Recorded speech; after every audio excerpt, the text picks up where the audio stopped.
Assalamualaikum warahmatullahi wabarakatuh. Perkenalkan, nama saya Kiki Saputri, NIM A1A31819, Prodi PPKN R001. Baiklah, di sini saya akan memaparkan atau mempresentasikan hasil dari proposal penelitian tindakan kelas yang berjudul Upaya Meningkatkan Aktivitas Pembelajaran dan Hasil Pembelajaran PKN menggunakan model Contextual Teaching and Learning atau CTL siswa kelas 7A SMP Tunas Bangsa Singkut 5 dengan dosen pembimbing Dr. Andes M. Salam MSI. Baiklah, kepada pembahasan yang pertama yaitu bab 1 pendahuluan. Di sini saya akan menjelaskan latar belakang masalahnya. Permasalahan di bidang pendidikan saat ini adalah berkaitan dengan mutu pendidikan itu sendiri. Untuk meningkatkan kualitas pendidikan, banyak cara yang dilakukan oleh pemerintah, seperti menyediakan sarana dan prasarana pendidikan, meningkatkan kualitas standar pembelajaran yang efektif dan efisien, belajar dengan menggunakan berbagai macam metode, dan berbagai hal lainnya. Namun, dapat kita lihat kualitas pendidikan belum cukup dan memuaskan, seperti yang terjadi pada kelas 7A SMP Tunas Bangsa yang saya survei, yaitu faktanya, permasalahan pembelajaran PKN yang terjadi di kelas 7A SMP Tunas Bangsa adalah siswa masih terlihat sangat pasif, artinya masih terpusat kepada guru. Model pembelajaran tidak bervariasi yang mengakibatkan siswa bosan. Siswa kurang bertanggung jawab terhadap tugas yang diberikan oleh guru. Hasil belajar siswa masih rendah.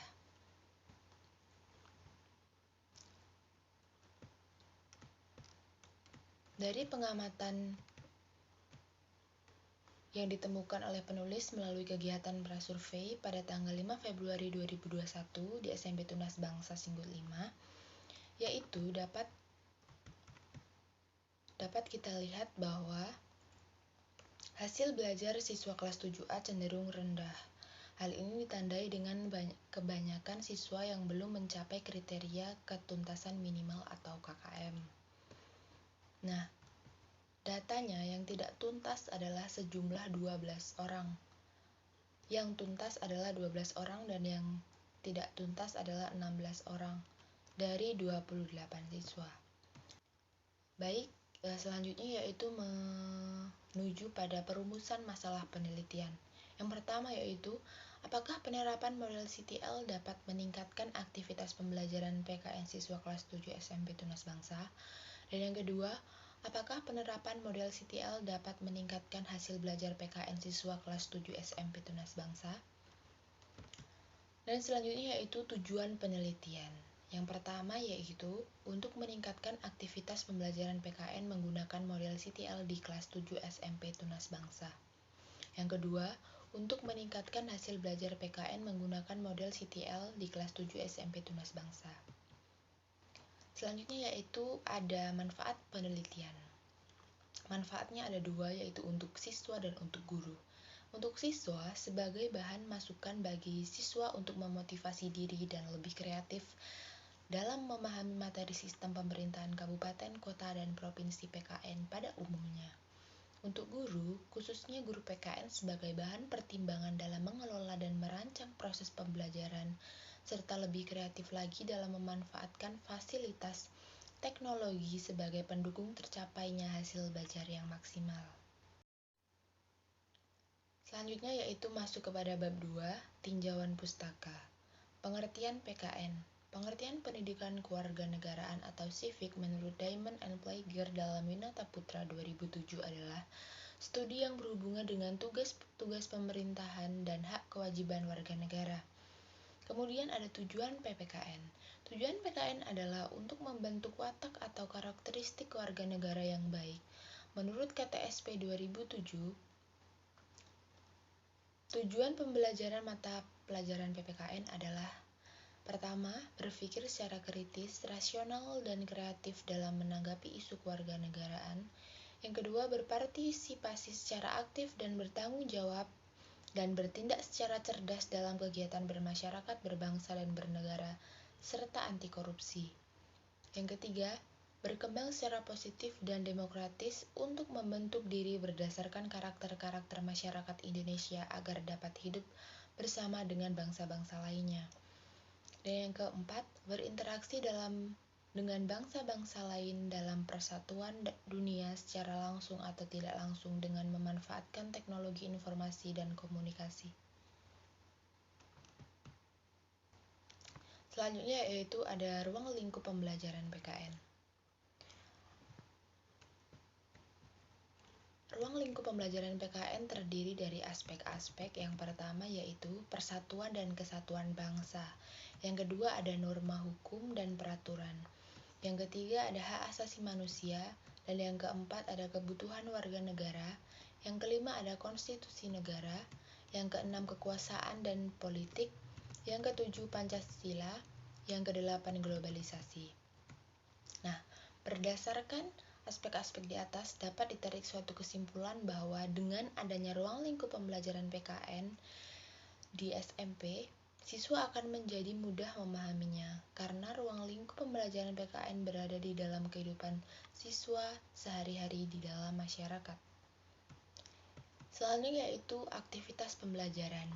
Sadirman menyatakan bahwa prinsip pembelajaran adalah berbuat, tidak ada belajar kalau tidak berbuat aktivitas. Dengan kata lain, bahwa dalam belajar sangat diperlukan adanya aktivitas.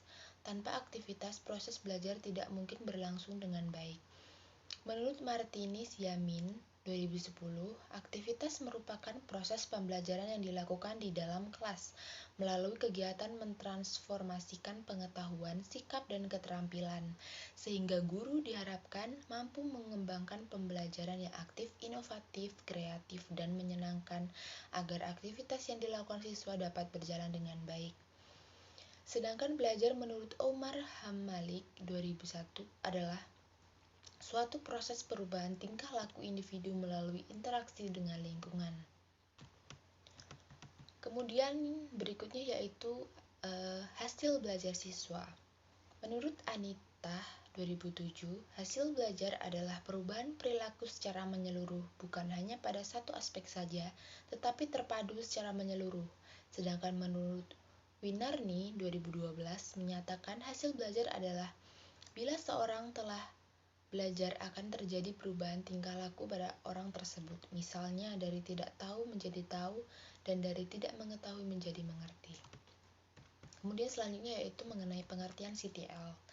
Menurut Howe R. dalam Rusman 2010, CTL adalah pembelajaran yang memungkinkan terjadinya proses belajar dan di mana siswa menggunakan pemahaman dan kemampuan akademiknya dalam berbagai konteks dalam dan luar sekolah untuk memecahkan masalah yang bersifat simulatif ataupun nyata, baik sendiri-sendiri maupun bersama-sama.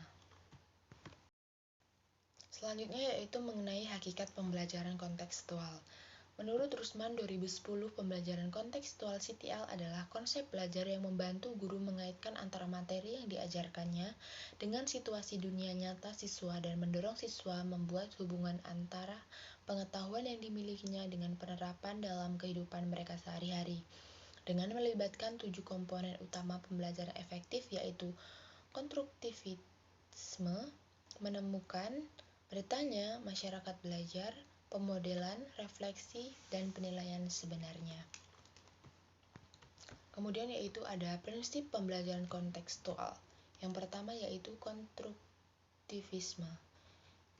Yang kedua yaitu menemukan, yang ketiga bertanya, yang keempat masyarakat belajar, yang kelima pemodelan, yang keenam refleksi, yang ketujuh penilaian yang sebenarnya.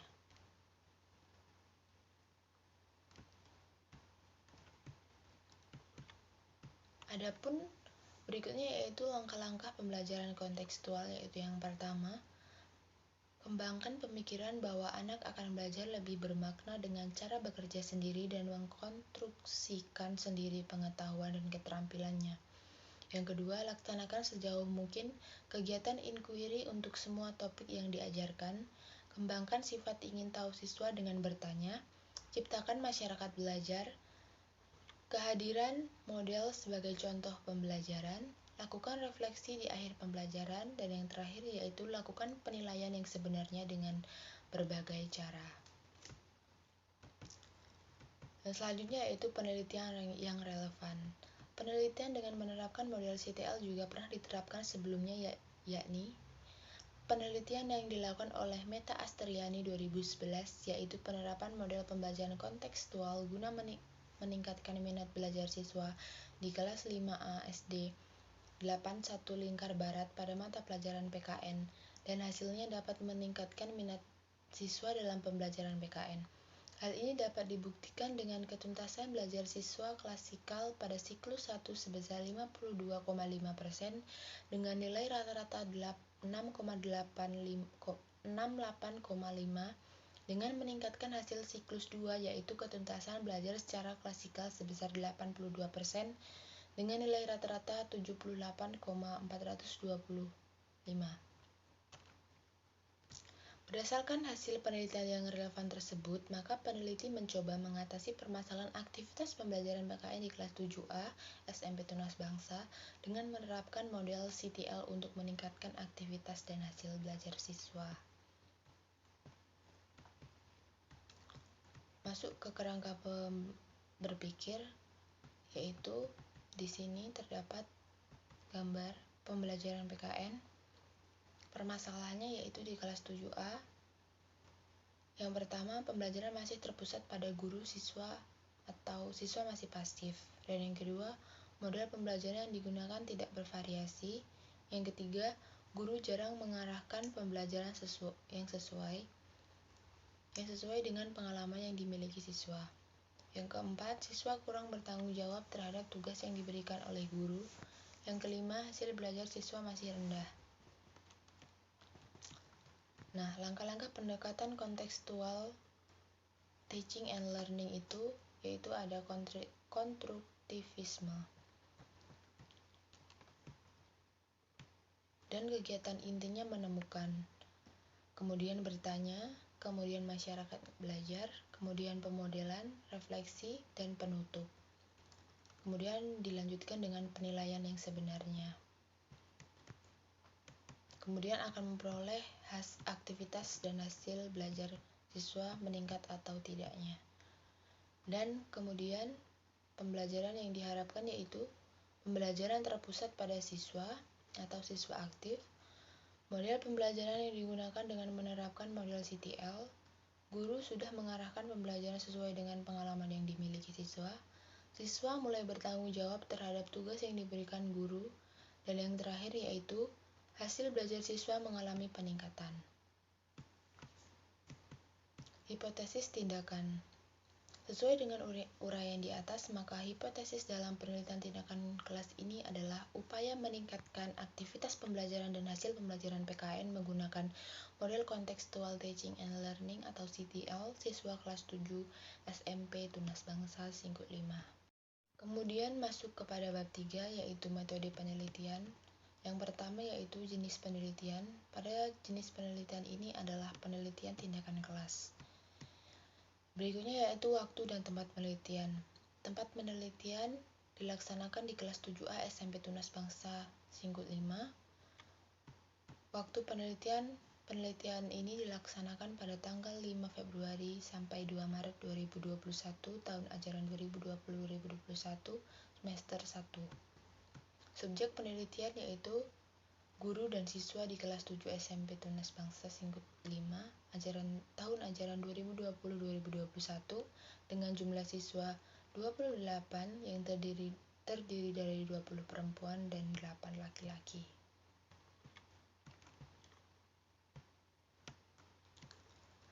Prosedur penelitian. Penelitian yang digunakan adalah jenis penelitian tindakan kelas PTK yang dilaksanakan di dalam ruang kelas 7A SMP Tunas Bangsa. Ada 4 tahapan penting dari penelitian tindakan kelas ini, yaitu terdiri dari yang pertama, perencanaan atau planning, yang kedua, pelaksanaan tindakan atau action, yang ketiga, pengamatan atau observation, dan 4, refleksi atau reflection.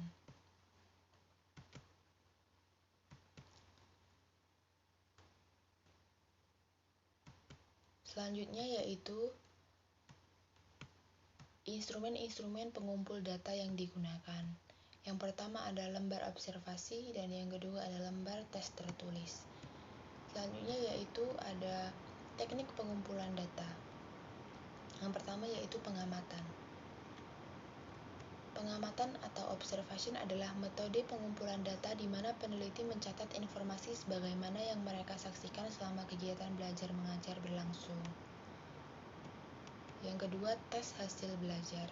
Tes adalah merupakan alat atau prosedur yang dapat digunakan untuk mengetahui atau mengukur sesuatu dalam suasana dengan cara dan peraturan yang sudah ditentukan.